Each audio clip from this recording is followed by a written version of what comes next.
Hello, friends. This is Dave Hurwitz, executive editor at ClassicsToday.com, here with an update to our video on 16 boxed sets we still need desperately. Now, remember, about 5 years ago, at the start of this enterprise, I did a video on 10 box sets that we desperately need. Most of those actually showed up. It was easier then because a lot of box sets have come out. In fact, I think I took a look recently at the boxed set playlist, and there's something like 670 videos on boxed sets. I mean, that's a lot when you consider like what's in the boxes. So tons of stuff has shown up, and I think that we need to see exactly what's happened in our sequel list of 16 box sets, because interesting things have transpired. Some things have come, some things have not. Some things have come and gone. That's the problem, isn't it? Because you've got to snag them while you can get them. Otherwise, there's like very little point. They just vanish, poof, as if they'd never existed. So I'm going to run down the list of 16 box sets, and we'll check off the ones that we got and see where things stand with the ones that we haven't. First, I just want to give you an update. A bunch of you have asked what on earth is going on with the Dorati Haydn Decca box. Well, I have some information, and what I'm told, now, how accurate this will be, I can't tell you, but what I'm told is that there'll be the release date. It's not going to be December 2026. It should be February. And the reason it's February is because apparently a couple of the discs had pressing issues and need to be remade. And I know we're going to go, oh, God, here we go, Decca, right? Because Decca seems to screw up everything they touch. But I would much rather they catch these mistakes and fix them and wait a couple of months than to receive defective product and then not be able to get replacement discs. So let's hope they clean up everything and that this thing does actually show up in February. And we'll see where we go. Tune in a couple of months and we'll know. But that's the information that I have. So I just wanted to throw that out there. Now, let's go look at our lists. First on the list of 16 was Leonard Slatkin's complete RCA recordings. Now, this evidently was released as a digital-only download or streaming thing. I haven't seen it. And so apparently it exists or existed. I don't know how much of it is available separately. Certainly they didn't do a box. And the problem, of course, is that Slatkin is on RCA, and RCA is part of Sony, which is part of a mess.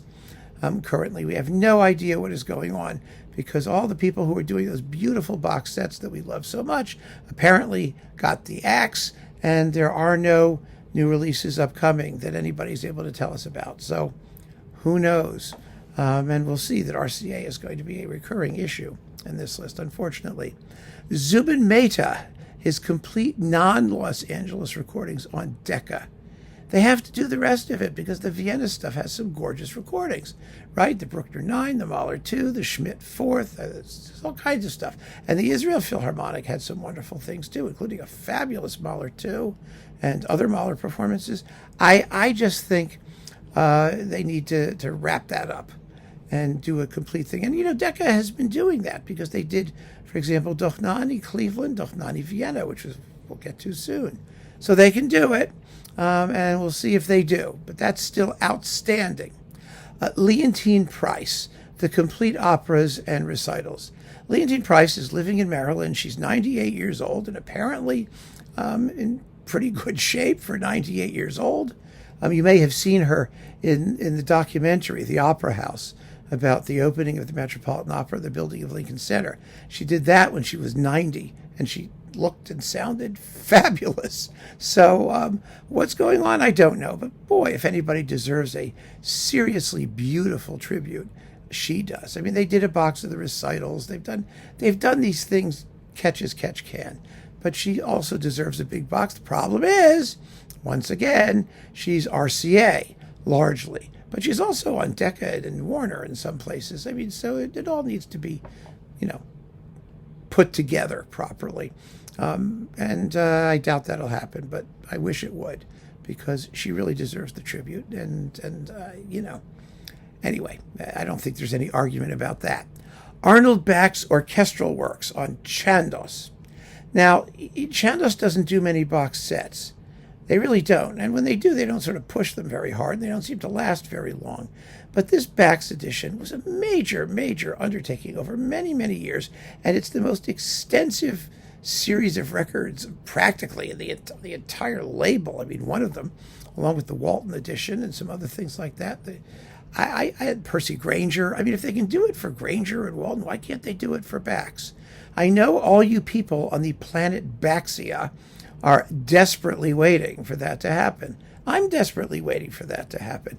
It's a fabulous series full of gorgeous, thrilling, exciting, and enjoyable orchestral works. I mean, and yes, they have 2 symphony cycles, so stuff them both in there. Who cares? Just do it, you know? That's my feeling about it. Here's an interesting one. John Elliott Gardner's complete Phillips recordings. Phillips, of course, is now Decca. So there's a Decca project. You know, Gardner, they did Erato, a big Erato box. They did a big Deutsche Grammophon box. But they have not done a Decca box, which I find startling. It has some of Gardner's best recordings. It really does. I mean, there are things like his the Verdi Requiem and what else? I mean, you know, just bazillions of things. You know, Berlioz, something cool. The Messe Solennelle, you know, the first recording of that, and some other things. I mean, it's just really wonderful stuff. His Phillips recordings, some beautiful Bach cantatas that he didn't remake as well. I would really, really like to see that because I think that, you know, he was an important conductor. He was anyway before he had his little, you know, whatever thing happened where he got fired or for slapping a singer or whatever he did. I mean, he's a miserable human being, but it doesn't make any difference. You know, one of the things that people have said to me, it's very funny, about artists, if I give them a bad review as well, he's a nice person. Watch the interview. He's humble. You know, Yuchan Lim, he's very humble. He's very musical, you know, pianist principally. You know, Vikingur Olafsson, yes, has great humility. And yeah, who cares? I don't care if they're obnoxious as hell as long as they play well. I mean, and that's the bottom line. You know, Gardner may be a jerk, but he's made some great records. And his Decca legacy really should not be, you know, sort of just dying on the vine there. So that's one thing I would still like to see. The Romantic Piano Concerto edition on Hyperion. Now, Hyperion has been sold, so we really don't know how many volumes are still left, if it's even going on, what's happening. I have no idea. There's no way to get information about anything that's going on at Hyperion, at least that I'm aware of. Maybe one of you has some inside angle on it. Boy, does that need a box, a big, huge 80 or 90 CD box. Yes, that would be lovely. They are doing the Angela Hewitt Bach box.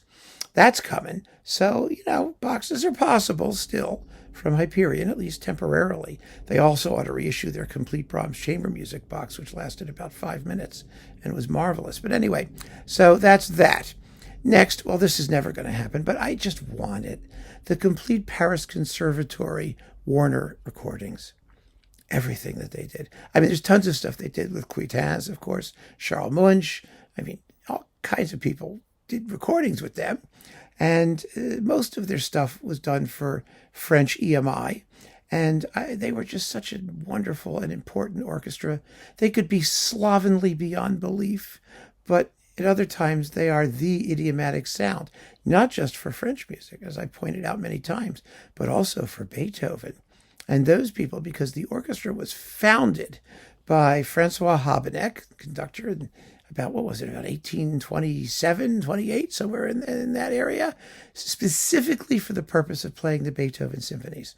And Habeneck knew Beethoven, and it was one of the few fully professional orchestras, a regularly constituted, fully professional orchestra, dedicated to that repertoire.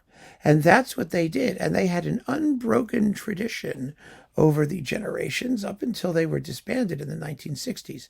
And so period instrument people and all that who are recreating things, we have a living tradition of performance practice going back to Beethoven himself. And thank God Carl Schuricht managed to do a Beethoven cycle with them. But still, it would be wonderful to have all of that in the box, because that is a wonderful, wonderful tradition of orchestral performance that has vanished. It's gone. So I want that. I want that desperately. Oh, look, Charles Mackerras, complete recordings for Universal and Warner. Well, check off Warner. They did it. I'm thrilled. It's fabulous. Now we need Universal to do it. And really, it really should be Universal, because Universal, he did a pile of stuff for Argo, which is Decca, and other things just for Decca more recently. And then previously, he did a bunch of things for Archive, including Handel oratorios and stuff like that. There was Israel and Egypt and Saul, I believe, yes, something like that, and some other things. So it really would be wonderful to have all that stuff put together in a box. So if you're listening out there, Universal, think about it, please. We're getting there with Mackerras. Then we need the Telarc box, of course, and we need you, because he was all over the place. Okay, so that's that. Carl Nielsen Complete Works on Da Capo. This has been rumored for years. I spoke to the Da Capo people about it, oh, God knows, I don't know, a couple of years ago, and they said, yes, they're trying to do it, they want to do it, they're going to do it. They must have most of it by now. They've got a couple symphony cycles. They've got all kinds of ways that they could put most of it together. They started doing box sets. They had the orchestral works or the masterpieces and the chamber music, and then it all just trickled away. I am hoping that that is a prelude to finally doing the edition that Nielsen so richly deserves. That would be marvelous. Next, oh, well, we've talked about this amongst ourselves, the Decca and Arte Musik series. That needs to come back. But it's so complicated because it's mostly operas, vocal works. You have to deal with singers and licensing, texts and translations, which are impossible to find. And if they do re-release it, we know it's going to come without any of those. They're not going to spend the money putting out a big booklet with all those librettos and all the notes and all the information that made that series so wonderful. But I would still accept them just getting the bloody discs out so that the music is available. I mean, it was important, an important edition with some real discoveries, music by Schulhoff and Pavel Haas and all those Jewish composers who were killed by the Nazis and the ones who ran afoul of the Nazis. It's just some really wonderful stuff. There was Korngold stuff in there. It was just all kinds of things. It's really beautiful Schrecker operas. I mean, just phenomenal. So we really, really do need to see that stuff all come back. And I'm not holding my breath. Okay, another RCA problem. James Levine's complete RCA recordings, with or without the operas. I mean, he did a bazillion operas for RCA. Remember, fabulous opera recordings, the Otello, the Trovatore, with Leontine Price. No, that was Zubin Mehta, pardon me. The Otello, the Otello, and lots of other things. What was the Sicilian Vespers? I think he did that one. And there was Verdi, there was Puccini, there was, I don't know. I could go back and look, I suppose. But his symphonic recordings were marvelous. I mean, there was some amazing Mahler, fabulous Brahms, fabulous Stravinsky, Schumann symphonies in Philadelphia. All of that stuff was pretty terrific. I mean, he was a very, very fine conductor, but he's suffering from the double whammy of being an RCA artist #1, and of course being disgraced for his sexual predilections before he passed away. And so maybe we're getting to a point where he could be rehabilitated, at least enough to do some reissues. But then again, RCA would have to want to do it. I mean, it's possible if we get lucky, maybe the new regime at RCA won't have a clue who he was, and they'll do it completely without knowing. It's always possible. They could be that stupid. It's happened before. So we'll see. I still think we need a Richard Good edition on Nonsuch, all of his recordings coupled together or grouped together, Schubert, Mozart, and Beethoven, principally. Wonderful, wonderful performances.